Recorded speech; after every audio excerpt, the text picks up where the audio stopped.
milite dans un projet qui s'appelle Qui profite de l'occupation, en anglais c'est Who Profits, qui est un projet de la Coalition des femmes pour la paix en Israël, qui est une organisation féministe et de gauche.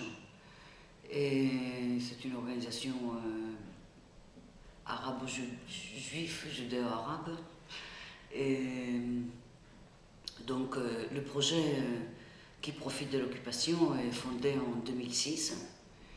Et on a décidé d'enquêter un peu l'implication de sociétés et entreprises dans l'occupation. C'est-à-dire que pendant des années, il y avait des slogans en Israël comme quoi beaucoup d'argent s'est écoulé dans les colonies. Mais nous, on est parti sur un autre concept. On a dit cet argent, il ne se perd pas dans l'air, il faut savoir où il va et qui en profite. Et donc, on a décidé d'étudier les entreprises publiques qui doivent donc déposer un bilan annuel et qui doivent aussi, qui sont censés montrer leurs activités économiques. Donc nous avons maintenant, on a créé une base de données qui comprennent maintenant à peu près 1500 compagnies et sociétés et entreprises israéliennes et internationales. Donc il y a une partie qui est ouverte au public et une autre partie sur laquelle on travaille pour qu'elle passe notre suivi judiciaire avant qu'on la montre. Mais donc voilà, on essaie aussi de mettre à jour toutes les données qu'on a et de temps en temps on fait aussi des rapports thématiques. À ce titre, on a un rapport sur l'implication des banques israéliennes dans l'occupation, où on montre à quel point ils participent et ils en profitent, et à quel point aussi ils influencent et même exploitent l'économie palestinienne. On a un rapport sur on a plusieurs rapports sur des produits de colonies spécifiques comme Ahava, qui est la marque de produits cosmétiques de la mer Morte. Il y a aussi le SodaStream, c'est la machine à gazifier l'eau. Nous sommes en train de mettre à jour un grand rapport sur tous les produits agricoles exportés de colonies. Et de l'autre côté, on a aussi un rapport que je trouve important sur l'industrie pharmaceutique en Israël, qui ne se trouve pas directement dans les colonies, mais qui utilise beaucoup de principes créés dans le protocole de Paris, qui était l'annexe économique des accords d'Oslo, pour exploiter l'économie palestinienne et en fait dominer le marché de médicaments dans les territoires occupés. J'étais invitée, puisque nous avons les informations sur la production dans les colonies, je fais partie de la campagne qui se déroule en ce moment de la plateforme des ONG pour la Palestine pour l'étiquetage des produits des colonies. C'est-à-dire c'est une campagne menée par des organisations françaises et qui essaie de pousser un peu le gouvernement français à suivre ces déclarations, parce que je crois que même le ministre des Affaires étrangères a déjà déclaré son accord avec cette démarche, mais qui essaie de faire pousser un peu cette démarche à l'action. Voilà, notre travail se base beaucoup sur notre connaissance de la langue du pays. C'est-à-dire que d'un côté, on essaye d'aller sur le terrain, c'est-à-dire que régulièrement, nous allons dans les zones industrielles des colonies et on recueille des informations, après on fait des recherches là-dessus.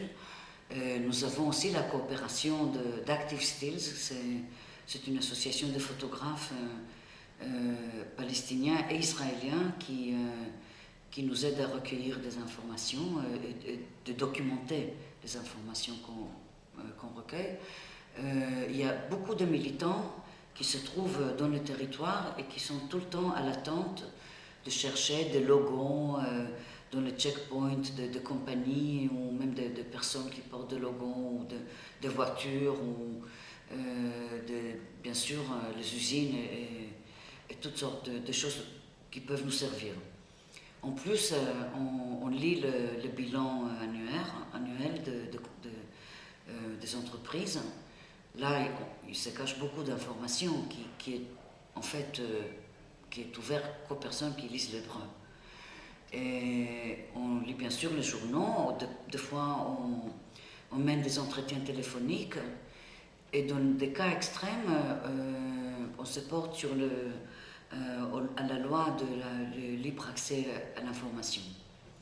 Voilà, ça c'est nos moyens.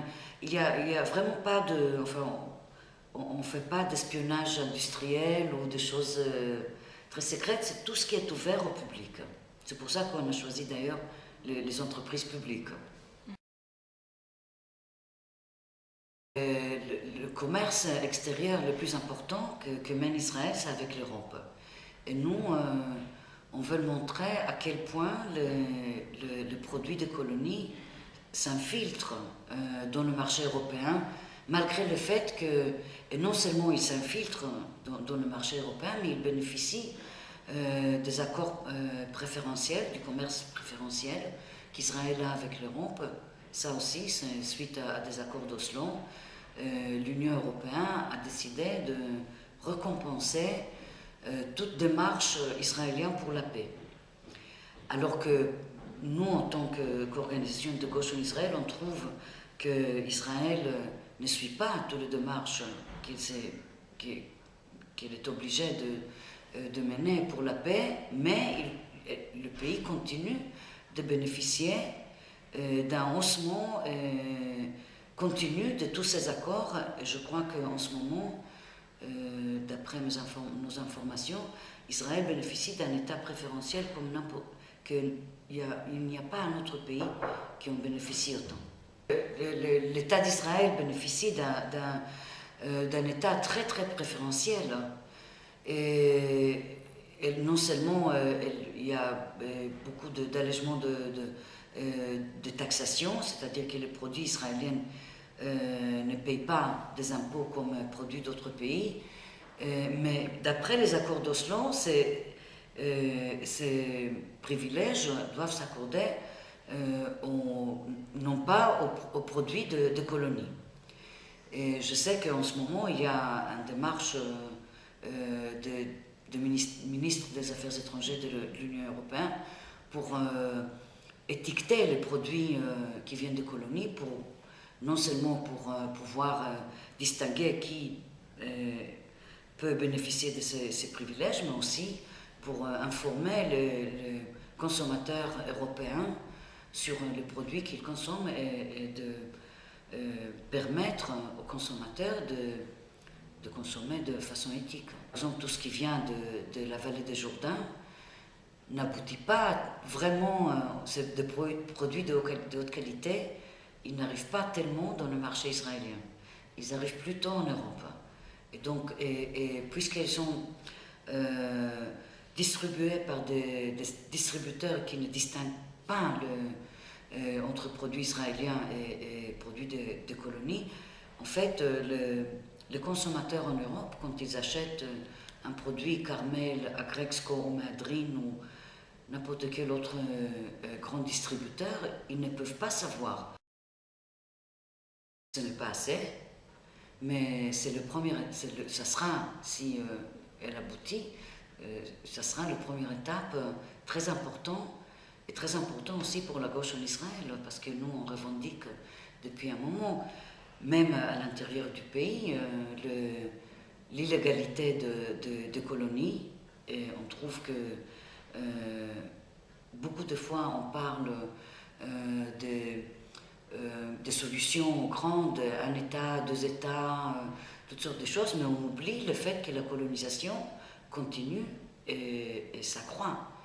Et qu'il faut, pour nous, il est important de voir des mesures contre la colonisation qui sont manifestes et qui soit concrète.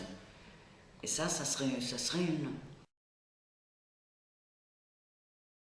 Pour nous, c'est difficile. Je crois que si on regarde les élections dernières en Israël, nous, on s'inquiète beaucoup.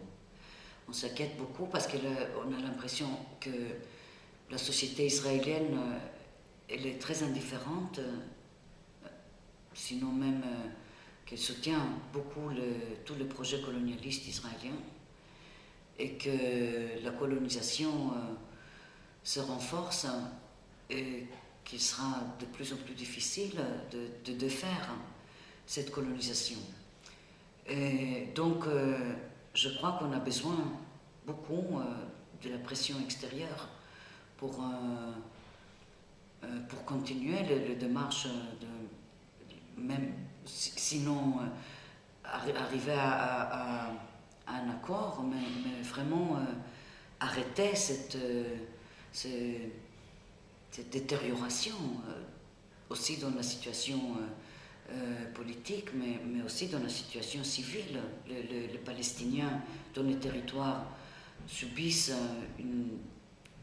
beaucoup de dégâts aussi sur le plan de racisme, de perte de terres, d'étouffement de leur économie, et j'en parlais carrément de violence par les colons, par l'armée, par la police.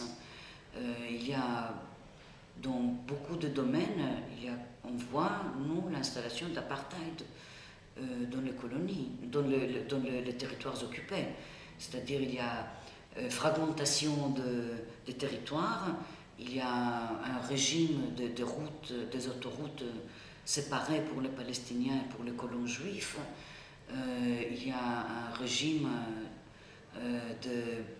de permis qui dépend des services secrets. Il y a vraiment une détérioration de qualité de vie pour les Palestiniens qui est énorme.